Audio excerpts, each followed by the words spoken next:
지난 81문을 시작하면서 제가 과연 이 10계명을 마무리하면서 누가 이 계명을 지킬 수 있는가라는 부분을 다루었어요. 그죠? 그래서 누가 지킬 수 있다고 말씀드렸었죠. 초자연적인 성령의 역사로 그 내면이 변화된 사람들이 하나님의 계명을 사랑하고 따를 수 있고 지킬 수 있다라고 이렇게 말씀드렸어요. 근데 오늘 세율입니다 82문에서는 정말 하나님의 섭리 가운데 이 내용을 다루고 있습니다. 그렇다면 이 세상에서 누가 계명을 완전하게, 온전하게 지킬 수 있는가라는 질문을 하고 있어요. 자, 누가 계명을 온전하게 지킬 수 있었는지 한번 살펴볼까요? 첫 번째로 타락 이전의 아담은 어떠한 상태에 있었을까요? 우리가 소유리문답에서 배운 것과 같이 소유리문답 신문에 보면 아담을 하나님의 형상대로 지으셨다라는 내용을 다루면서 세 가지 대표적인 형상을 얘기했었어요. 그죠? 수없이 반복을 했잖아요. 우리 김 권사님께서 잘 이렇게 숙지하셨던 그 내용인데 지식과 거룩과 의로움을 가지고 있었다. 대표적인 형상. 그래서 아담은 온전한 상태에 있었어요. 그죠? 하나님의 계명을 지키기에 합당한 상태에 있었고 하나님을 깊이 사랑하는 상태에 있었습니다. 하나님의 창조 목적에 맞게 행동할 수 있었던 능력이 있었어요. 자, 그 다음에 아담이 타락한 이후로 타락 이후의 인간들은 어떻습니까? 죄로 말미암아 아담의 그 죄를 물려받은 그 원죄를 물려받은 것으로부터 모든 실제적인 죄악들이 다 우리에게 나오고 있잖아요.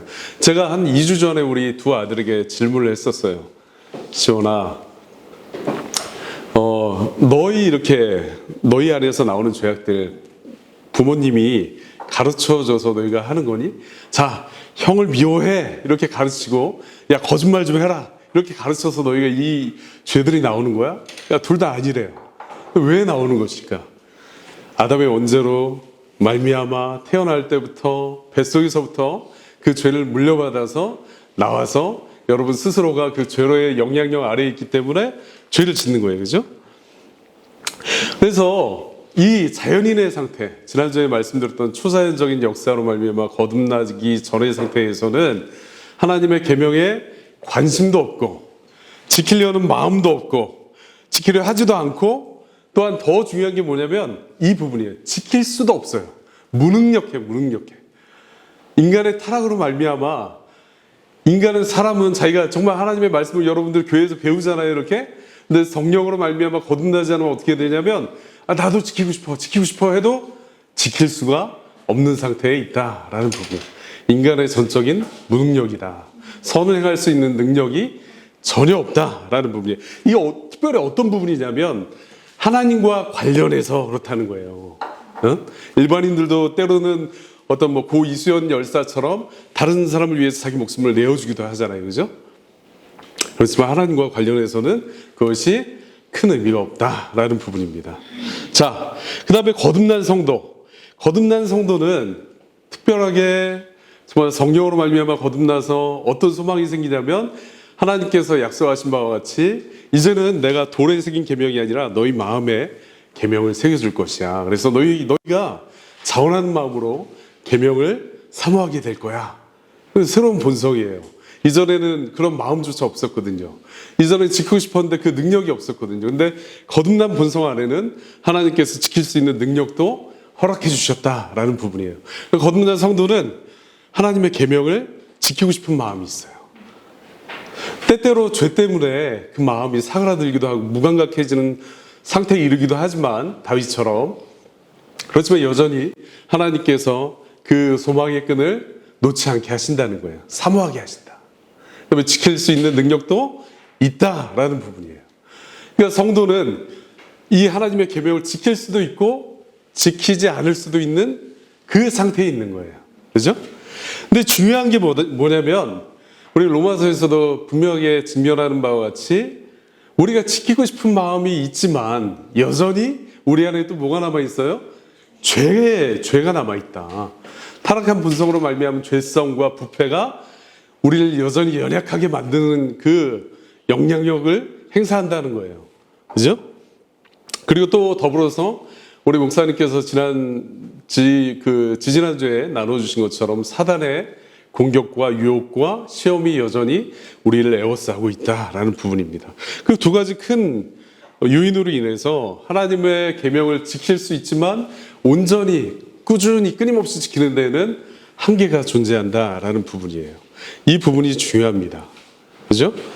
그렇지만 성도에게는 또 하나의 특징이 있어요. 그게 뭐냐면 계명을 정말 사모하는 마음이 있고, 우리가 소요리문답 성화를 다뤘을 때 얘기했던 것처럼 점진적으로 점점 더 하나님을 사랑하게 되고 점점 더 하나님의 말씀을 지키고자 하는 마음이 생기는 거예요. 또 실제로 그런 진보가 일어나는 거예요.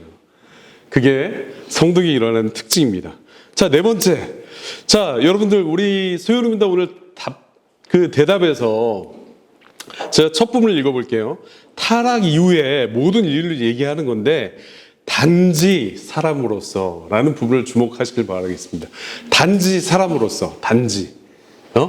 이게 뭘 얘기하냐면 단지 인간으로서 이 계명을 지킬 수 있는가라는 부분을 질문을 하는 거예요. 소요리문답이 아주 예리하게 그 부분을 캐치하고 있거든요. 이게 뭘 얘기하냐면 단지 우리처럼 단지 육신을 입은 인간으로서는 계명을 지킬 수 있는 사람이 있어요, 없어요?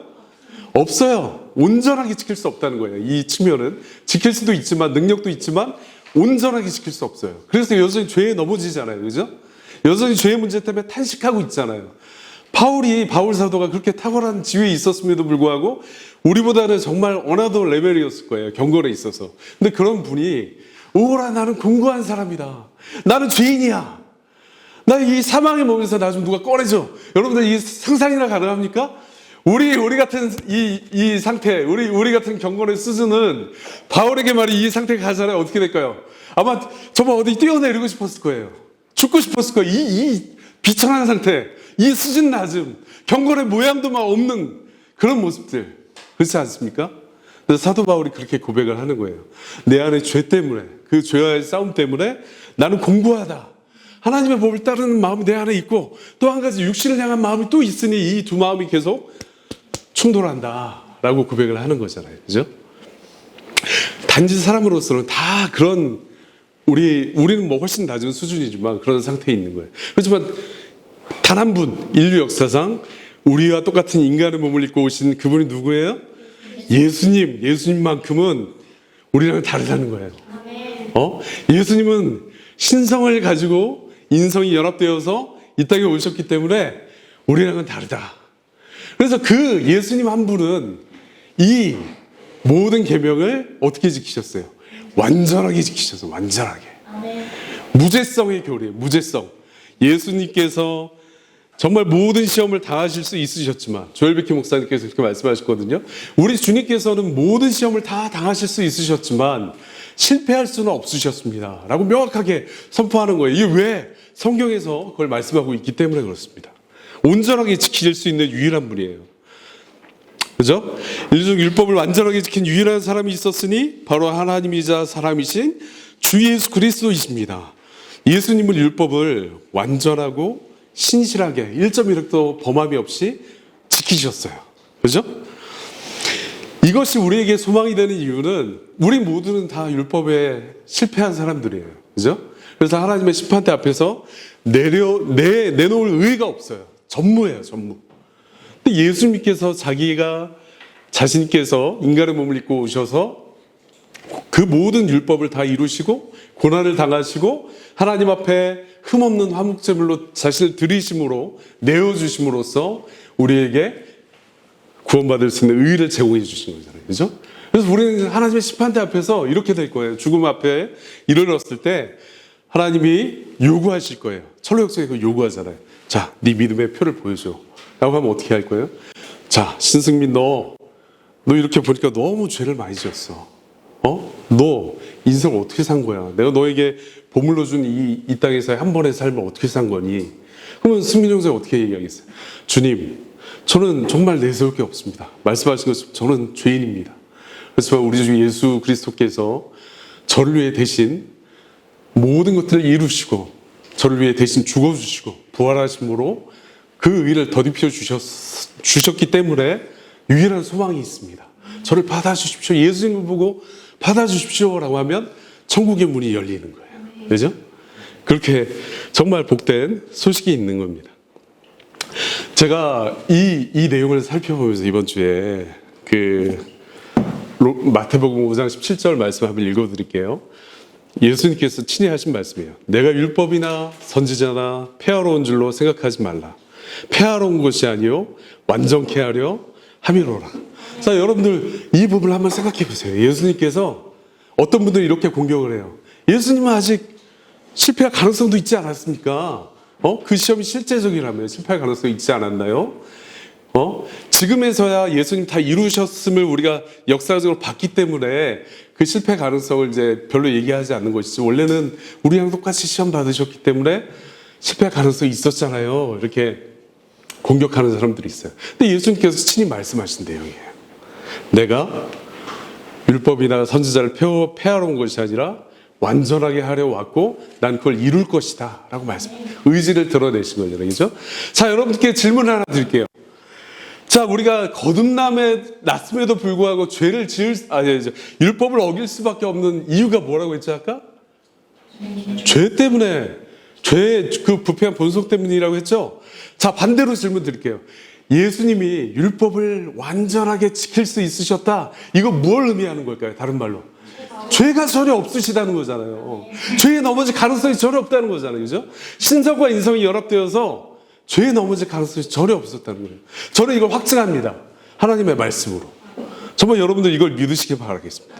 예수님께서는 다른 방식으로 하시지 않으셨어요. 바리새인이나 율법사들처럼 무슨 교훈을 더하거나, 그 바리새인들이나 서기관들은 율법에 플러스 알파를 더했거든요. 할례를 더해야 돼. 자, 너희는 우리가 지키고 있는 유대인의 안식일에 이런 것들을 하면 안 돼. 이것들을 해야 돼. 해야지 말아야 돼. 해서 그 부과된 조항이 수백 가지가 넘었어요. 그런 형식으로 율법을 지키려고 했어요. 근데 예수님은 그런 방식으로 지키시지 않으셨어요. 어떻게 하셨냐면 자기 자신을 내어주심으로, 자기 자신을 드림으로써 하나님 앞에 율법을 완전하게 지키셨다라는 부분입니다. 자, 두 번째로 우리가 살펴볼 내용은, 우리가 이 계명을 어기는데 어떻게 어기냐면 죄로 말미암아서 날마다 생각과 말과 행동으로 계명을 어긴다는 거예요. 자, 우리 하나님과 우리 자신과 이웃에 대해서 죄악된 생각과 말과 행동으로 이 계명을 계속 어기고 있어요. 근데 중요한 부분 뭔지 아십니까? 에브리데이, 날마다, 순간순간마다. 여러분 사실 소망이 있습니까? 없습니까? 그걸 인식하지도 못하는 상태에 있는데요. 무감각해서 내가 이렇게 죄인이구나 하는 것들을 깨닫지도 못하는 상태에 있는데, 그죠? 얼마나 소망이 없어요. 근데 우리의 소망을, 눈을 들어서 그리스도께 두면 어떻게 돼요? 소망이 있는 거예요. 소망이 있어요. 회원자매 아멘. 소망이 있는 겁니다. 그죠? 자, 죄가 우리의 생각이 들어올 때 즉각적으로 끊어내고 회개하는 훈련이 있어야 됩니다. 왜냐하면 생각에서 시작해서 말과 행동까지 죄가 점진적으로 자라나기 때문에 그렇습니다. 자, 비록 우리가 하나님의 계명을 온전히 지킬 수 없다 할지라도 하나님께서는 여전히 우리에게 명령하시죠. 계명을 지켜라. 이 계명을 통해서 나를 봐라. 내 사랑이 어떠한 것인지 깨달아라. 하나님께서 요구하시는 거예요. 그렇죠? 이 모든 것들은 우리로 하여금 어떻게 하시게 만드는 거예요? 겸손하게 만드시는 거예요. 그러므로 거듭난 성도들은 계명을 완전하게 지킬 수 있다고 하는 주장을 하거나, 완전 성화 같은 주장을 한다거나, 또 죄의 문제는 그리스도께서 다 담당해 주셨으니까 나는 마음대로 살아도 된다, 율법 폐기론주의를 주장하는 분들이 이렇게 주장을 하거든요. 이거 잘못된 거예요. 하나님이 여전히 우리에게 계명을 지킬 것을 요구하시는 거예요. 장가원이 알겠습니까? 계명을 지키는 것을 요구하세요. 우리의 말과 우리의 생각과 행동으로 죄를 짓는 것들을 끊어내기를 원하시는 거예요. 그래서 제가 사랑하는 장로님께서 항상 격언처럼 하시는 말씀이, 우리가 완전할 수 없지만 완전을 추구하는 것은 포기할 수 없지 않습니까? 라고 저한테 항상 말씀하시거든요. 그러니까 이 모든 것들은 우리가 정말 여전히 비참한 그 죄의 본성이 남아있다는 것을 깨닫게 하시고 겸손케 하시는 하나님의 은혜를 바라보게 하기 위함인 것을 기억하시길 바라겠습니다. 그래서 제82문이 주는 교훈은, 우리 이 땅에서는 어느 누구도 율법을 완전히 지킬 수 없다라는 부분이고, 그렇지만 소망이 있는 유일한 이유는 우리를 대신해서 기꺼이 기쁨으로 자기를 내어주신 예수 그리스도께서 추상적으로 지키신 게 아니라 실제적으로 다 이루시고 지키시고 실패할 가능성이 전혀 없는 상태에서 하나님 앞에 흠없는 화목제물로 자신을 내어주셨다라는 부분입니다. 이것이 우리의 소망입니다. 예, 여기까지 하겠습니다.